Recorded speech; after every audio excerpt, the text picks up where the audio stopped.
Bonjour à toutes et à tous, aujourd'hui j'avais envie de parler d'intransigeance dans le véganisme. Vous avez peut-être déjà vous-même fait la distinction entre d'un côté les véganes gentils et tolérants et de l'autre les méchants véganes extrémistes et sectaires. C'est généralement ce qu'on fait dans toutes les luttes pour décrédibiliser toutes les causes en disant qu'il y a les gentils féministes et les méchantes féministes et qu'il y a un certain groupe qui nuit à la cause végane en propageant un mauvais message ou une mauvaise image. Mais moi finalement aujourd'hui j'avais envie de défendre les véganes intransigeants dont je fais d'ailleurs partie, et vous expliquer en fait pourquoi est-ce qu'on adopte cette position,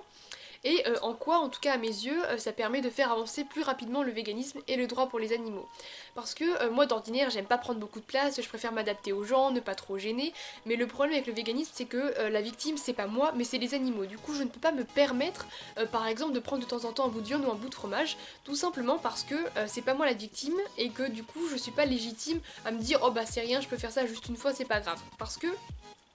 l'importance dans l'intransigeance, c'est justement que ça force les gens à vous adapter à nous, et du coup ça force les gens à consommer vegan quand vous êtes là, par exemple. Et du coup, ce que montre en fait Autodisciple dans une de ses vidéos avec la règle de la minorité, je vous mettrai le lien en barre d'infos, c'est qu'un petit groupe intransigeant de personnes arrive en fait à diffuser son comportement grâce à l'intransigeance, parce que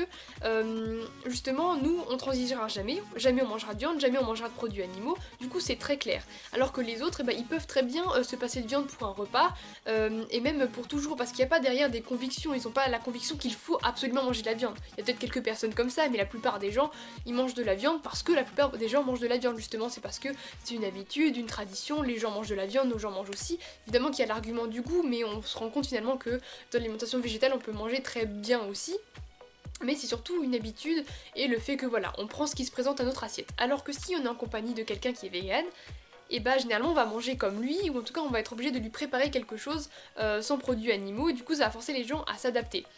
Alors ça peut paraître un petit peu, pas totalitaire, mais vous voyez un peu l'idée de se dire qu'on impose ça aux gens, et généralement c'est ce qu'on nous est reproché, qu'on veut imposer notre mode de vie, même si le véganisme n'est absolument pas un mode de vie, mais à la rigueur une philosophie, enfin à la limite, mais surtout une lutte politique pour le droit des animaux et la fin des exploitations animales institutionnalisées, à savoir que c'est légal alors que pour nous c'est quelque chose qui n'a rien de légitime et qui devrait pas être permis par la loi, mais bon peu importe. On peut penser que c'est vraiment poser ça aux gens. Le truc c'est que quand on mange de la viande, on impose la mort à l'animal. Et c'est ça le problème en fait. C'est pas le fait qu'après il y a des gens qui vont dire Eh pep pep, c'est peut-être pas très bien ce que tu fais, regarde là il y a du tofu, c'est mieux. Là c'est pas vraiment. Enfin, on peut voir que ça comme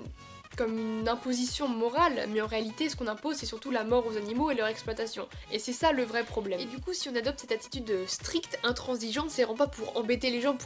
ça n'a aucun intérêt, on trouvera d'autres moyens individuels pour embêter les autres, mais pas du tout avec le véganisme, parce que là c'est vraiment pour le droit des animaux, et du coup c'est parce qu'on pense que c'est ce qu'il y a de plus efficace. Et c'est vraiment pas encore une fois pour nuire aux autres, mais vraiment pour faire passer notre message, et donc justement le faire adopter par le plus grand nombre, mais pas parce qu'il y a un lobby vegan ou quoi que ce soit, mais juste parce que c'est pour les animaux, et que c'est justement la lutte qu'on défend. Donc c'est un peu normal qu'on mette en cohérence nos pensées avec nos actes, quitte à déranger un peu les gens, tout en souriant, mais voilà. Parce que le problème, on va dire, quand on est tolérant, entre guillemets, c'est que on fera pas changer le monde et on changera pas les gens autour de nous, parce que si par exemple à la maison on mange sans produits animaux mais que dehors on s'adapte aux autres, bah ça bougera pas, parce que les restaurants ils continueront à acheter beaucoup de produits d'origine animale, vos amis ils s'ouvriront jamais à la nourriture vegan, parce que bah ils peuvent cuisiner de la viande pour vous, et du coup ça changera rien, parce que vous d'accord vous n'en consommerez pas chez vous, vous serez peut-être plus tranquille vis-à-vis de votre conscience, mais là c'est pas qu'une question de conscience envers nous-mêmes, c'est surtout pour les animaux et pour les libérer eux, pas pour nous libérer nous de la culpabilité.